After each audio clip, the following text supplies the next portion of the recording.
This is such a special interview because I get to speak to somebody who is so inspirational and such a wonderful role model. It's Charlene, who runs a charity called Grace Simba. She talks about how she went from leaving school with one GCSE to getting a first-class honours degree in law, to being a business analyst, and today being the founder of her own charity. I hope you enjoyed this as much as I did. So, Charlene, I'm so excited about you doing this today. I really appreciate this because it's not long that we've met, but the thing that has really amazed me about you is your journey and your story to where you are and how you are today. And where I met you was actually at the launch of your charity, which we're going to talk about in a bit. And I was really lucky at that time that you revealed some of your story. And I was so blown away by it that when I started putting this series together, I just thought, I have to interview you. And I remember I sent you a message and you were like, I haven't read it, but yes, I'll do this. So thanks so much. Thank you so much. You're welcome. So I'm going to start with what I ask everyone when they come on. What's on your CV? So I work as a senior business analyst in one of the leading London market insurance companies. I also run a charity that supports women that have been impacted by domestic abuse and post-separation abuse. So I help them rebuild their lives. And before all of this, I was working in legal and compliance. So I studied law and graduated with a first-class honours. And that's pretty much my CV. I have just been working in corporate and helping people on the side, just getting them back on their feet. And prior to all of this, I was pretty much working in low-skilled jobs. I didn't believe in myself much. I did not come from an environment where anyone believed in me. So I'm always really surprised that I am where I am today when I look back at where I came from. I think that's what's so incredible about your story, and I was saying this to you earlier, is that, I mean, what you do is amazing anyway, and what you've achieved, but the fact that all of that came from your hard graft and hard work without the sort of background of being told you can do this. And I think we were saying before is that's why and I have the thing as well, always find it quite hard to talk about myself in a kind of really positive way of accomplishments, because that's not what we were thinking or being told.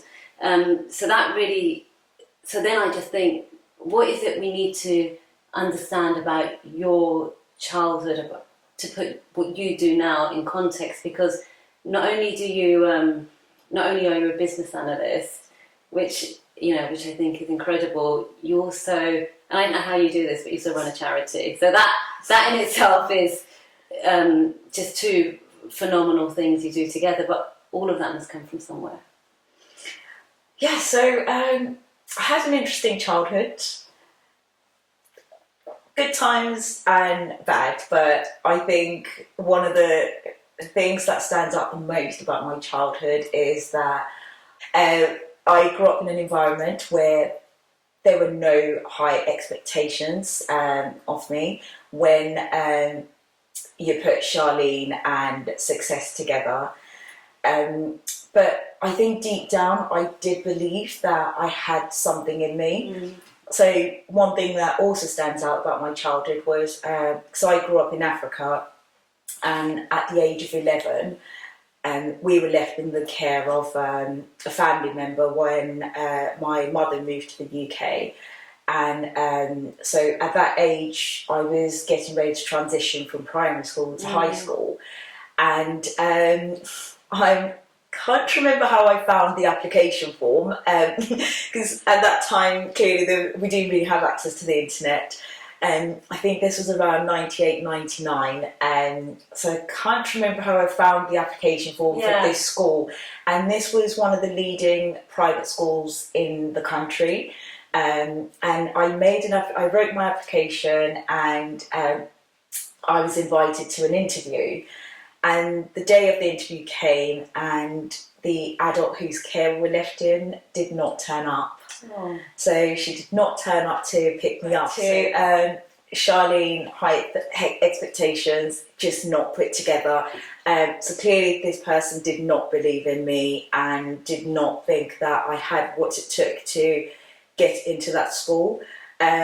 So just throughout my entire childhood, I was just, no one ever really made that effort to put me in environments where I could thrive, or where my purpose could be discovered, or just any skills that I might have, where anyone would be able to help me identify those skills. So I ended up I moved to the UK when I was about 13. So this I didn't realise you moved when you were 13. That's quite a transition age to move at, because you would have been in primary and then ended up, well, sort of transitioning. You would have been in secondary for a year or so. Yes. So there was a bit of a culture shock, because we moved to an area in Hertfordshire where there weren't many people that looked like me. So you could count the number of people that looked like me. So moving from a country where there's so many people that look like you, and you're now in an environment in a school where there were only, I believe, 3 children that looked like me in the entire school. So that was really difficult, trying to fit in, and I then ended up just finding myself hanging around with the wrong people, because I was trying to fit in. And you go home as well, because we're immigrants. The main focus in the home is bringing money in, or trying to, the adults are trying to establish careers in this country, so we can keep roofs over our heads. So there wasn't really enough time for anyone to pour into us, or into myself really, and again help me find where my skills were.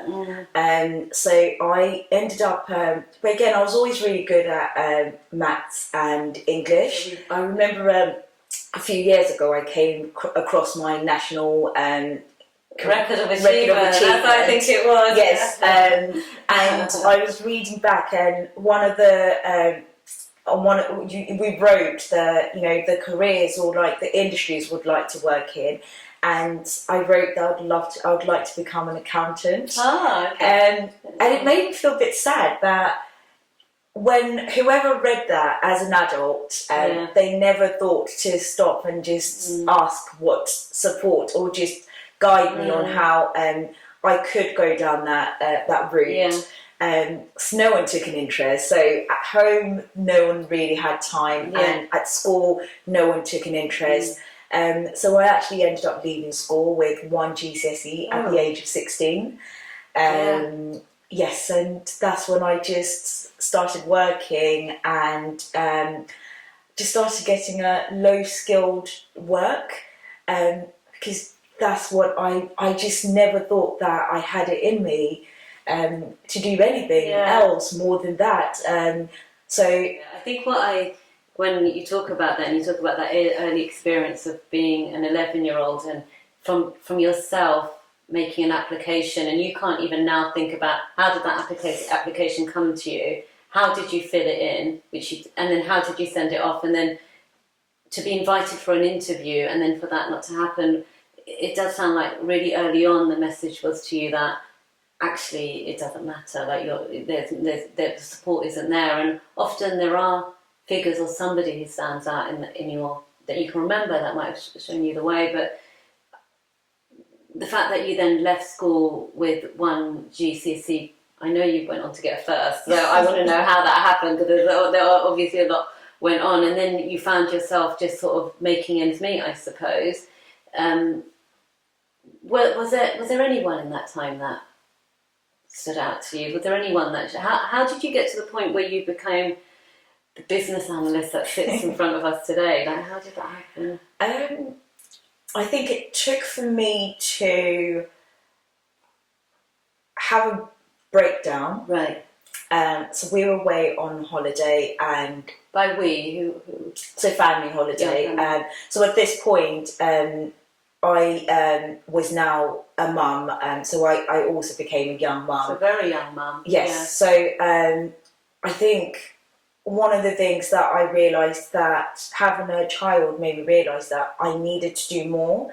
And also the experience where I had experienced physical abuse, emotional, psychological, and just going through that and knowing that there was another human being that relied on you, and not wanting them to go through that and give them a different chance in life.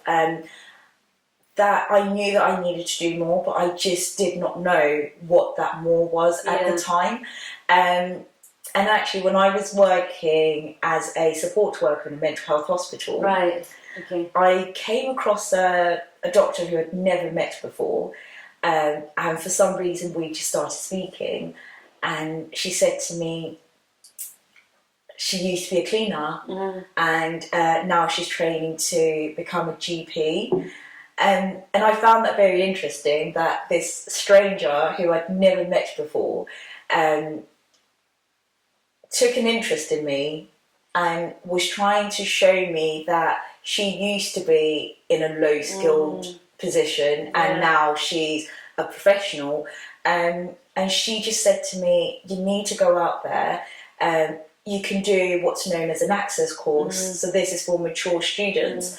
And at that time, working in a mental hospital, I found that whilst everyone else was, sitting, having a chat, whenever the paperwork came, which is the section papers, when someone's been sectioned, whenever that came through, I would start reading through that, but not reading to be nosy to find out someone's situation, but actually finding an interest in the law and trying to understand what gives the doctors or the healthcare professionals the power to keep someone in hospital. And that's when I realised that I had an interest in law. So it's working as a support worker in a mental health hospital. That's what helped me realise that I had an interest in law. But again, going back to those high expectations, Charlene and those two don't go together. And most parents that want the best for their children, usually they would always say, you should either become a doctor or a lawyer or like an engineer. Because I guess their intention is to try and give their children stability in the future. If you have a good position, your chances of having a decent life are quite high. So when I just thought about law, right, I thought, you've got one GCSE, there's no way you could even go and study law. And also thinking about my own environment. Whenever they spoke about other people, other people's children, other people's families, the people that they always spoke about highly were children that actually came from a really stable background. Was this in the hospital?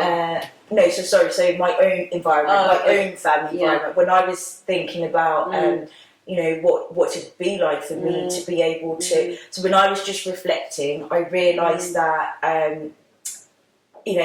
based on everything that I have always seen or heard in my own environment that's connected to me, studying law would just not be right for someone like me. Right. You didn't think that you had the background in order to be able to study law. Exactly. That's such a shame, because I think that's some of the messages that even young people have today, that I'm not this person, I'm not the person who should be doing this. And that's all, and that all comes from our own environment. So if your environment doesn't believe in you and doesn't think that you have what it takes, then unless you truly understand your purpose and the skills that you have, you're always going to believe what your environment says about you. And that is exactly what I thought about myself.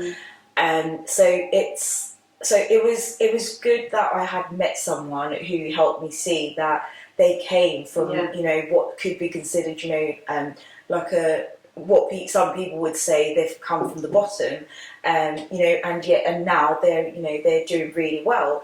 So it was good to be able to see that, and be able to see that perhaps I do have a chance. That's so incredible. I mean, that's such a beautiful story and a beautiful illustration of actually why being a role model, being an active voice is so important, because just by meeting you and her just saying, look at where I was a cleaner and now I'm a GP, and these things are available to you. It gave you the way in to actually think, I can be something, because it sounds like the turning point came by being a mother. Yes, definitely. And we know that, don't we? That's the moment where we're like, we have responsibility, we have to be something. Exactly. So that for you was a big moment, and then you being a role model versus somebody modelling what is possible. Yes, so I think after that incident with that lady, a few days later, we went on holiday, and I did not want to come back. So that's when I had that breakdown, because I had nothing to come back to, and the post-separation abuse was happening in the background, so I just did not feel like I had anything to come back to here, and I felt like everything I was doing for my daughter, even though she now had, she was on a different path to the one that I had in my own childhood. It just wasn't enough, and it wasn't enough being in a, not earning much, but at this point my daughter was now in a private school, so all the money that I was earning, it was all going towards making that sacrifice to pay for her education. But I realised that just wasn't enough. You can't sustain a life long term living like that, because that sacrifice meant that I was having to go without, as in, sometimes I wouldn't be able to eat enough, or be able to just go out and socialise. So I really wasn't making the right decision for myself as well, and also in the long term that would not have helped my daughter if I was not in a good place. It just, everything I was trying to do for her would never have worked. And so then I remembered the conversation I had with that lady, and I just started looking at colleges that did access to law. So I was a bit torn between studying law and nursing. Right. So nursing was safe. Yeah. Because everyone in my family, they're all nurses. And so I thought, well, since I'm not that smart, at least I have someone to help me with my assignments. Yeah. So I have a higher chance of passing, and then at least I can just walk into a job after that. Because with nursing, it's not that competitive. You secure a role before you even It's also graduate. the carer role that we're kind of assigned to us, isn't it? Like when you're saying the lack of those sort of role models, or lack of that environment that's nurturing you, telling you you're really capable, you think, well, law seems out of reach, I should probably do nursing, because that's the thing that everyone does, and that's the thing, as often as women, we're told this is the thing you can do. But you obviously didn't make that decision. No. You didn't. So I found a college, which it took me, it took me about 3 times driving there. So this place was in Essex, so I was going from Hertfordshire to Essex. It took me 3 times to find the courage to actually go and sign up. So they had the days when you could go in and speak to the course tutor and sign up.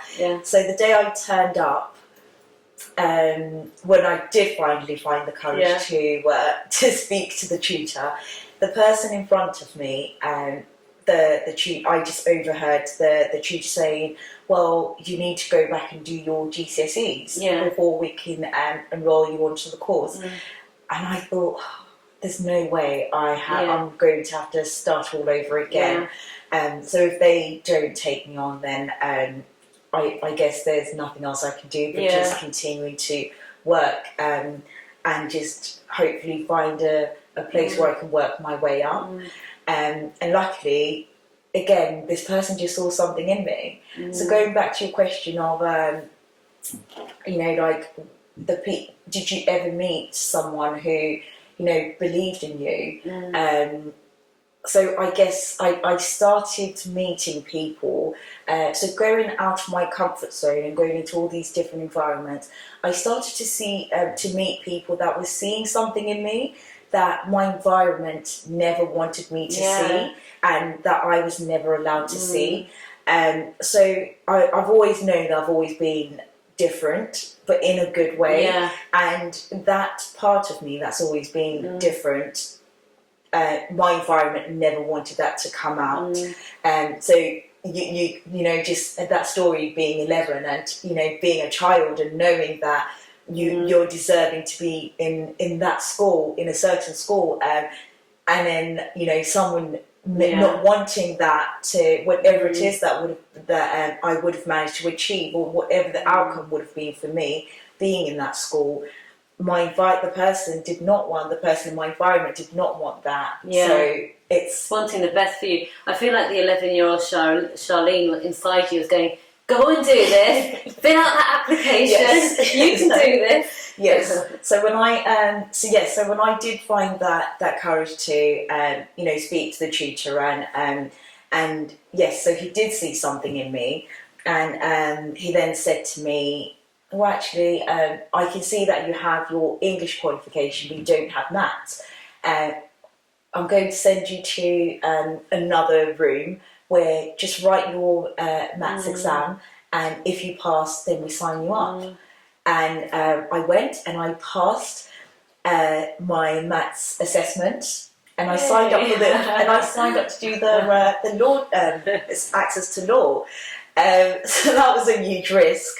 Because I did not think I had it in me, and I just did not think I had it in me. It was a huge risk going to sign up for that.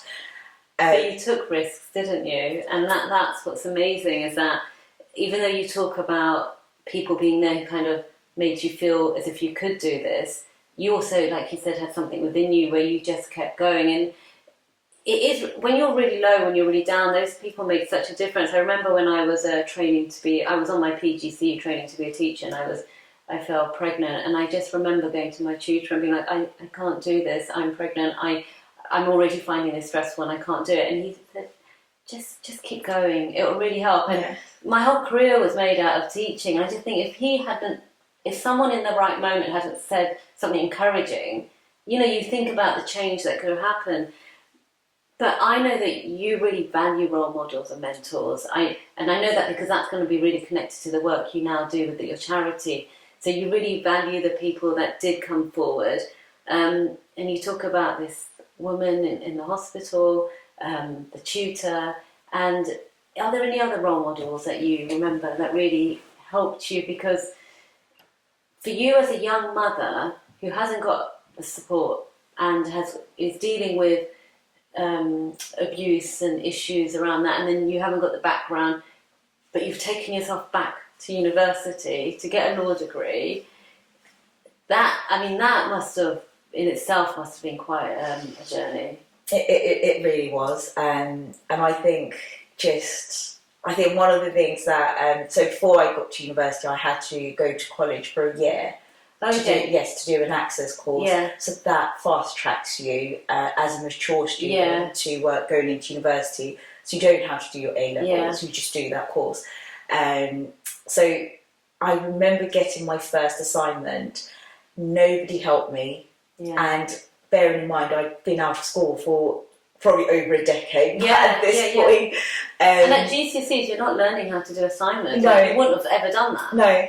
And I got a merit. This was my very first assignment. Wow. For a law paper. and I can see you still beam up talking about it. It probably still means so much. No one helped me, and I was the first person to hand in my assignment as well. So I was really proud of myself, and I was glad that I took that risk.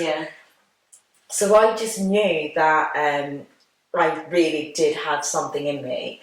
And from then on, I just thought, no, I need to do more, as in work-wise.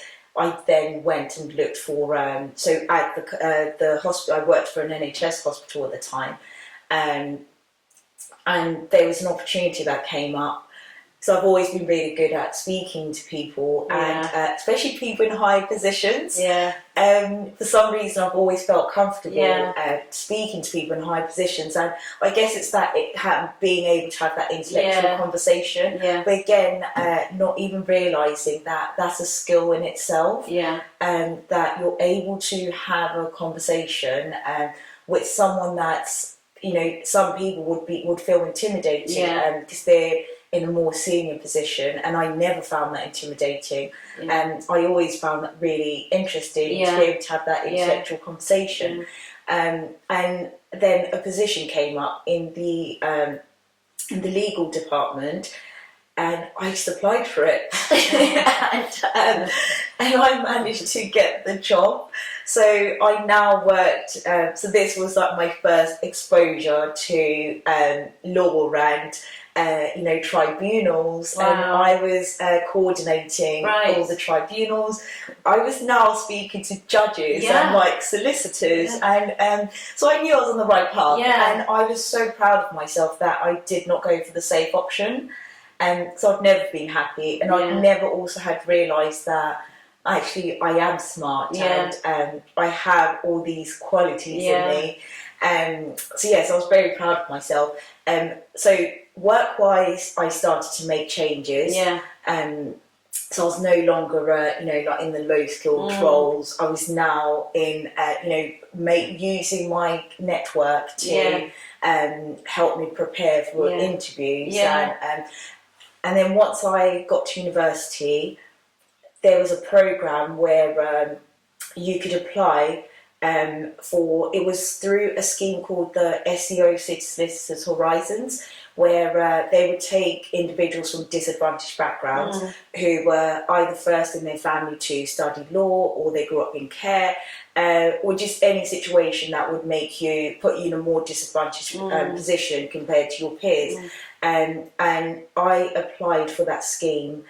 And in my university, I was the only one. So there were only 50 spaces across the country. So in my university, I was the only one that got a position, a space.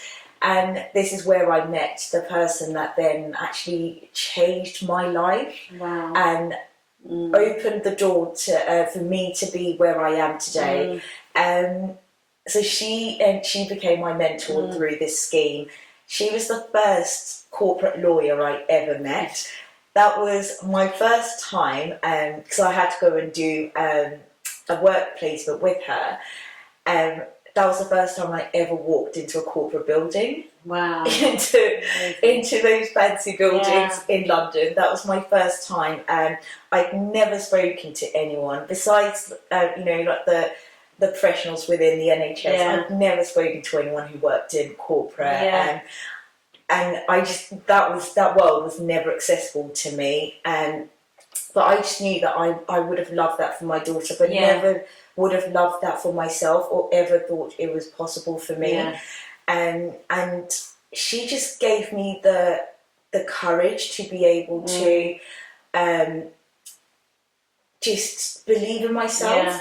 And also the fact that I was able to do this work placement with her. The people in that firm were just so welcoming. They never saw me as this person that came from a disadvantaged background. No one ever treated that label wasn't there. It wasn't there at all. People saw someone who was capable. Even just no one ever made me feel like I did not belong. Whereas my environment, I later learned that they were all laughing at me behind my back. And these are family members that I went to study law, and nothing would ever come out of this. They just all thought that I would never ever achieve anything. But what's interesting is that whilst they were laughing at me, I was busy. They never knew that this is what I was. I now had access to. You were thriving. Yes, that's the thing. And I think were you doing something that no one had done before in your family, like to do law. You went to university through that route, the way you had done that, defied expectations within your own family, but it sounded like you were building a network at the same time and finding yourself accepted for the first time, Yes. like in an environment that you thought was close to you.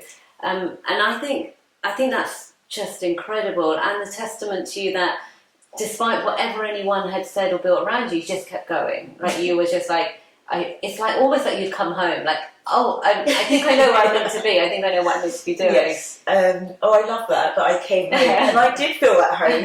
You did feel at home. I remember this during my work placement at this firm. There was actually a partner who recognised my surname, and he came looking for me.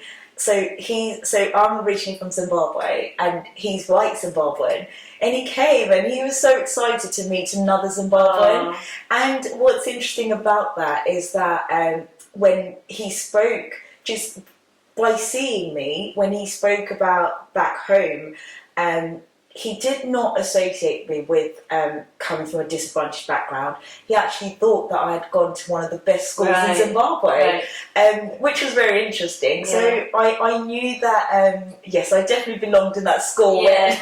That's the school you should have been in. Exactly. But also, I think because it's so unusual for someone to have defied as many expectations and obstacles you had to get yourself into that space. Yes. And so no one there would be thinking, oh, she's got all of this history. And in a way, I suppose, in the most healthiest way possible, you can kind of reinvent yourself, can't you? Yes. You can just be known for your skills and for what you're capable of.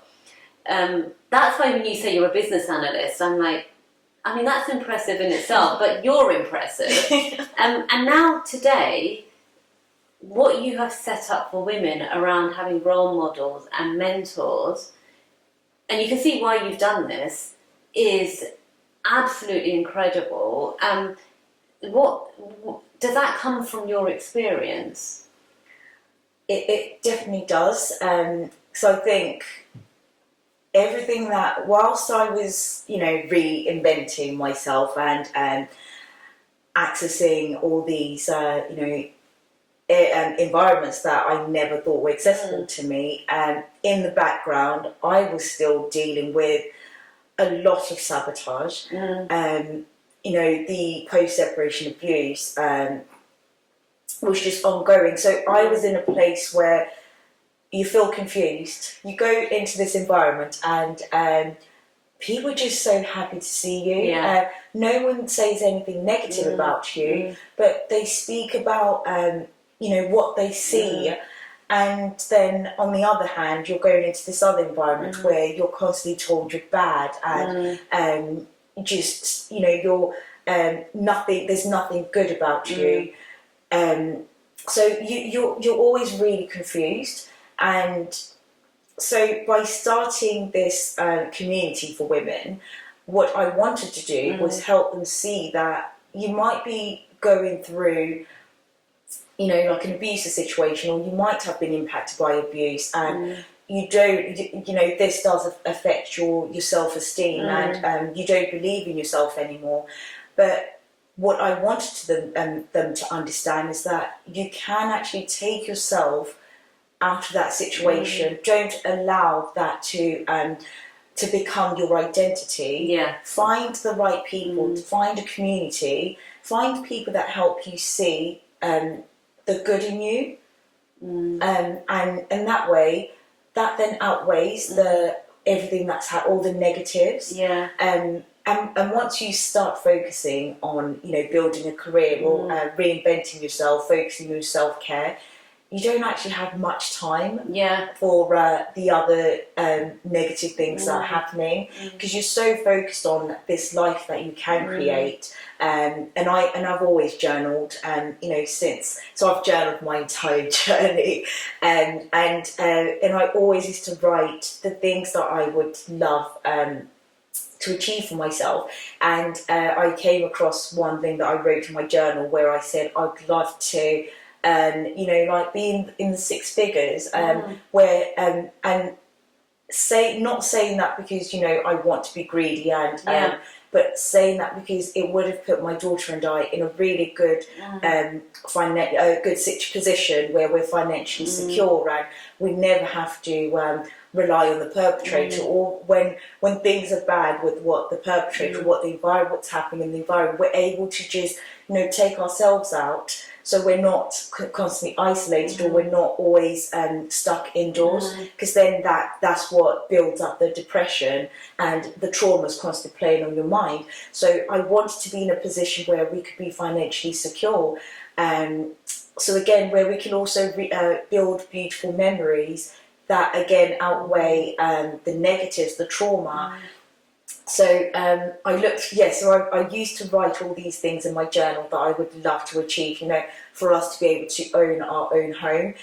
Because when we left the abusive situation, my daughter was about 4 months old, we lived in a hostel, and that was really, I just hated it. And at that point as well, because I only had one GCSE, I did not have, I could not get a proper job, that could again give us that stability. So I ended up having to go on, I think it's job seekers allowance. I'm not sure. I think it was called job seekers allowance, and that was really humiliating. Where you would have to go to the job centre and sign on, and I just hated that, and I never wanted to go back to that. So that's what made me just start writing down things that I wanted to create for ourselves, and thankfully, again, taking those risks, we ended up in that position where we have that financial security, and we never have to worry about going without. So this is what I'm trying to help other women see, that things may have gone bad, but that's not the end. If you find the right people, that you could have a positive outcome. I love that. I just think you talk so succinctly and beautifully about that experience of what the lessons you took from what you went through, and how you filled your life with sort of positive energy and positive sort of things to do, which you've now taken those lessons and you've created a charity foundation out of them in order to help transform the lives of other women who are struggling or who are suffering. And I find it deeply moving. I think it's amazing. And the charity, what's it called? So it's called Grace Simba Community Village. So I wanted to create a community, and the village part is just thinking that growing up in Africa, and even though I did not grow up in a village, but I know that, living in Africa, you have the village, and where people don't really have much, but yet they're still thriving, and they're thriving because they help each other. So no one goes without. And then, there's that saying that it takes a village to raise a child, and it also takes that same village to be able to help you through those dark times. And that's why I wanted to create that community, that village. Amazing. It just takes me back to some of those early lessons you'd learned, where you'd start to learn, where you'd learn to network, how to sort of take the most out of your environment, having people who believed in you, having goals and aspirations, like thinking that actually I want to earn for security. I want my child to be safe. I don't want these. I don't want these opportunities to go for her, and then for that to transform into now not only what you are today and what you achieve, but also the fact that you now help other women is so amazing. And you had so many skills that came out of this. You really did. Do you? I think I could hear you talk forever. To be honest, Charlene, I think we're only scratching the surface. Like, every time you say something, I'm like, I want to know more about that, but we don't have loads of time, unfortunately. Maybe we need to do them in parts. But do you have any advice? And I think your charity is advice, your charity is support. But if anyone's listening to this and they're kind of struggling with the same things that you are, that kind of conflict between how people see you and what you believe, is there any kind of advice you give to anyone who's in the same position as you? I think the best thing that you can do for yourself to get rid of that confusion is you have to work on yourself. You have to know who you are. So I've done talking therapy, I've done CBT, I've done what's known as, like techniques from a neurodevelopment, from a neurodevelopment therapist. So I've done various work where to try and help me understand who I really am. And that has helped me navigate through particularly like negative environments, and be able to also know when to walk away from negative situations or just toxic people, really.